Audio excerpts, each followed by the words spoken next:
قرآن مجید میں اللہ کریم نے اپنے بندوں کی یہ شان بیان فرمائی ہے کہ وَعِبَادُ الرَّحْمَنِ الَّذِينَ يَمْشُونَ عَلَى الْأَرْضِ هَوْنًا، فرمایا جو رحمان کے بندے ہیں وہ زمین پر عاجزی کے ساتھ چلتے ہیں۔ وَإِذَا خَاطَبَهُمُ الْجَاهِلُونَ قَالُوا سَلَامًا، اور جب جاہل ان سے مخاطب ہوتے ہیں، جب وہ جاہلوں سے بات کرتے ہیں، اور جاہل جب ان سے جھگڑا کرنا چاہتے ہیں تو وہ سلام کر کے گزر جاتے ہیں۔ رحمان کے بندے الجھاؤ پیدا نہیں کرتے۔ طالب علموں کو، نوجوانوں کو جو چیزیں ہمارے زمانے میں سمجھنی بہت زیادہ ضروری ہیں، ان میں سے ایک بات یہ ہے کہ زندگی میں بحث کم سے کم کریں۔ کسی بد مذہب سے، دین کے کسی ایسے شخص سے گفتگو کرنا ہو تو وہ بھی جو اس فن کا ماہر ہوگا وہ آدمی بات کرے گا، الجھاؤ نہیں پیدا کرے، بحث نہیں کرے۔ ہمارے ہاں جو بحث ہوتی ہے عام لوگوں کی، وہ بحث اکثر الجھاؤ پیدا کرتی ہے، الجھے نہیں۔ مولانا جلال الدین رومی نے ایک بات لکھی ہے، تفریح طبع کے لیے بھی اچھی رہے گی اور سمجھنے کے لیے بھی اچھی رہے گی۔ وہ کہتے ہیں کہ گدھے اور گھوڑے کی بحث ہو گئی تھی۔ گدھا کہتا تھا کہ آسمان کا رنگ کالا ہے اور گھوڑا کہتا تھا کہ نیلا ہے۔ حالانکہ بات گھوڑے کی ٹھیک تھی۔ کئی گھنٹے بحث کے بعد جب مقدمہ شیر کی عدالت میں پہنچا، شیر نے دونوں کی رائے سننے کے بعد کہا کہ بات بھی گھوڑے کی ٹھیک ہے، لیکن گھوڑے کو عمر قید کی سزا بھی ہے۔ اس نے کہا بادشاہ جی تو بڑا ظالمانہ فیصلہ ہے کہ بات بھی میری درست ہو اور سزا بھی۔ کہا فیصلہ بھی آپ نے بڑا عجیب کر دیا کہ بات بھی میری ٹھیک ہے اور سزا بھی آپ مجھے دے رہے ہیں۔ تو فرمانے لگے سزا اس بات کی نہیں کہ تو ٹھیک کہتا ہے کہ غلط کہتا ہے، سزا تو اس بات کی ہے کہ تو نے گدھے سے ہی بحث شروع کر دی ہے۔ ہر ایک سے بحث کریں گے، الجھیں گے۔ جوان الجھتے بہت زیادہ ہیں، غصہ بہت ہے، انا بہت ہے۔ یاد رکھو ہمارے زمانے میں جو سب سے زیادہ تکلیف ہے وہ غصے کی ہے۔ طلاقیں غصے کی وجہ سے ہوتی ہیں، قتل غصے کی وجہ سے ہوتا ہے، نافرمانیاں غصے کی۔ نوجوان بچے اپنے استاد کو، اپنے ماں باپ کو غصے میں کچھ ایسی باتیں کہہ بیٹھتے ہیں کہ پھر وہ باتیں ماں باپ کو ساری ساری رات سونے نہیں دیتی۔ پھر وہ باتیں اساتذہ کو بڑی تکلیف میں مبتلا کرتی۔ رسول کریم علیہ السلام نے پوچھا تھا صحابہ سے پہلوان کون ہوتا ہے؟ عرض کی حضور جو میدان میں لڑے اور اپنے سامنے والے کو بچھاڑ دے۔ تو نبی کریم نے فرمایا نہ بھائی، پہلوان تو وہ ہوتا ہے جسے جب غصہ آئے تو اپنے آپ پہ کنٹرول کر لے۔ ابھی سے اپنی تربیت کریں۔ اگر معاشرے میں اصلاح کرنا چاہتے ہیں، رواداری پیدا کرنا چاہتے ہیں تو اپنے غصے کو، غصہ انا پرست لوگوں کو آتا ہے، غصہ ثواب کا کام ہے، لیکن اگر دین کے دشمنوں پہ آئے تو اپنی زندگی میں ٹھنڈا ہونا شروع سے اس کو اختیار کریں۔ جب بہت زیادہ آپ میں غصہ ہوگا، بہت زیادہ آپ عادی ہوں گے، وہ ہمارے ہاں بچوں سے پیار کیا جاتا ہے تو بچے اس کا ناجائز فائدہ اٹھاتے ہیں، وہ لاڈلے بن جاتے ہیں۔ وہ سمجھتے ہیں کہ میری اماں میری ہر خواہش پوری کرتی ہے تو اب ہر شخص ہی ایسا بن جائے۔ ایسا ہو نہیں سکتا بھائی۔ ماں کا معاملہ اور ہے، باپ کا معاملہ اور ہے، لیکن اگر آپ اس لاڈ پیار کے اندر اپنے آپ کو غسیلہ کر لیں گے تو زندگی بھر آپ تکلیف میں رہیں گے، آپ کو بے شمار آزمائشوں کا سامنا کرنا پڑے۔ حوصلہ، درگزر، معافی۔ نبی کریم صلی اللہ تعالی علیہ وسلم نے جس چیز کے ساتھ دنیا کو فتح کیا اس میں سب سے اہم رول درگزر کا ہے۔ اگر آپ معاف کرنا نہیں جانتے تو آپ تو اپنوں کے ساتھ بھی دشمنی رکھیں گے، اس لیے کہ کمزوریاں تو ہر بندے میں ہوتی، پھر تو آپ اپنوں سے بھی ہٹ جائیں۔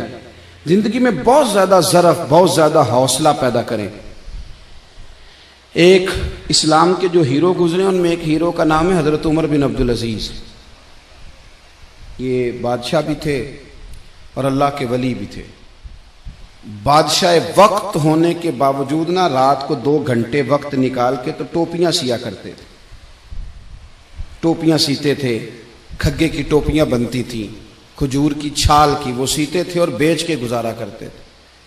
3 सिपारे कुरान पाक के रोज पढ़ते थे। कभी कभी इस बात पे बड़ा दुख होता है कि फजर की नमाज के वक्त 6 लोग होते हैं मस्जिद में, और ठीक 1.5 घंटे के बाद जब स्कूल कॉलेज का टाइम होता है तो रस्तों में जगह नहीं मिलती गुजरने के लिए। अगर आपको आपका मुस्तकबिल सबको उठा देता है 7:30 बजे आपका मुस्तकबिल, तो क्या कब्र अशर के लिए आप 1.5 घंटा पहले नहीं उठ सकते? यानी वही सारी कौम जो 1.5 घंटा पहले दरवाजे बंद करके मुकफ्फल सो रही है, वो सारी सड़कों पे रास्ता ही नहीं मिल रहा। इतना बड़ा जुल्म। मुझसे एक बच्चे ने, एक दोस्त ने कहा नमाज में दिल नहीं लगता। मैंने कहा दिल का तो मामला ही नहीं, ना भी लगे तो नमाज तो फिर भी पढ़नी है। नमाज को दिल लगी का नाम है, नहीं लगता तो न लगे। दवाई खाने में दिल लगता है? चलो ये बताओ, स्कूल आने को दिल करता है? अब तो हंसने लगे सारे। कॉलेज आने को दिल करता है? पेपर देने को देते हो कि छोड़ देते हो? सारा साल मेहनत की, पेपर देने को दिल ही नहीं कर रहा। यहाँ तावीज़ लेने जाते हो, दम कराऊं जी मेरा दिल नहीं कर रहा। अजीब फलसफा है ना साहब। एक दोस्त ने मुझे कहा नमाज में दिल नहीं लगता। मैंने कहा क्या करते हो? कहता मैं वापडा का मुलाजिम हूं। तो मैंने कहा आपने कभी नहीं कहा कि मेरी तनख्वाह आ गई है बैंक में पर मेरा लेने जाने को दिल नहीं कर रहा, कोई दम कर दें। कभी नहीं आपने कहा कोई तावीज़ दे दें। ये झूठ का पलंदा है। ये तो बात है अहमियत की, ये तो अहमियत की बात है। एक दोस्त इसी तरह फरमाने लगे कि पीर साहब मेरा दिल नहीं लगता नमाज में, सुबह नहीं उठा जाता। तो सऊदी अरब में वो काम करते हैं, तो एक रात को मिलने आए, कहने लगे सुबह की फ़्लाइट से लौट रहा हूँ, क्या टाइम है? कहने लगा जी सुबह 4 बजे की है। मैंने कहा तेरी तो रह जाएगी, इसलिए कि तेरी तो सवेरे आँख ही नहीं खुलती, तूने खुद बताया कि फजर नहीं पड़ता। कहने लगा जी मैंने 48,000 की टिकट खरीदी है, मेरी आँख लगनी नहीं सारी रात। तो मैंने कहा साहब असल बात अहमियत की है। अगर 48,000 की अहमियत इतनी है कि वो मिस नहीं होगी, तो अगर पता चल जाए कि नमाज की अहमियत कितनी है, फिर नमाज भी मिस। तो जिंदगी में रवादारी पैदा करें और साथ साथ दरगुजर से काम लें। देखो हजरत उमर बिन अब्दुल अजीज रहमतुल्लाह अलैह बादशाह थे, दरवेश थे। कुछ बादशाहों की लोग इज्जत करते हैं सियासत के लिए, और कुछ की कदर करते हैं दिल से। लोग उनका बड़ा इकराम करते थे। तो एक दिन आप रात को गश्त के लिए निकले, 2-3 गार्ड सिपाही आपके साथ थे।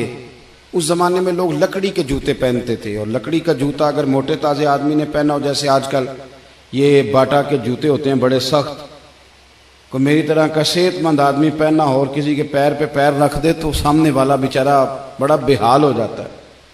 हजरत उमर बिन अब्दुल अजीज गुजर रहे थे, लकड़ी के जूते थे। एक बुजुर्ग ना सोए हुए थे गली में, जमीन पे चटाई बिछा के। आपका पैर बाबा जी के पैर पे आ गया।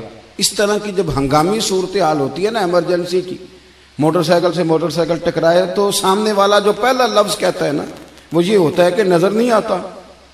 यही होता है ना जुमला, पहला अंधे हैं आप, पहला लफ्ज यही होता है। तो पैर पे पैर आया तो वो बुजुर्ग फटाफट बोले, कहने लगे हल अंतुमुल आमा, क्या आप अंधे हैं, नजर नहीं आता?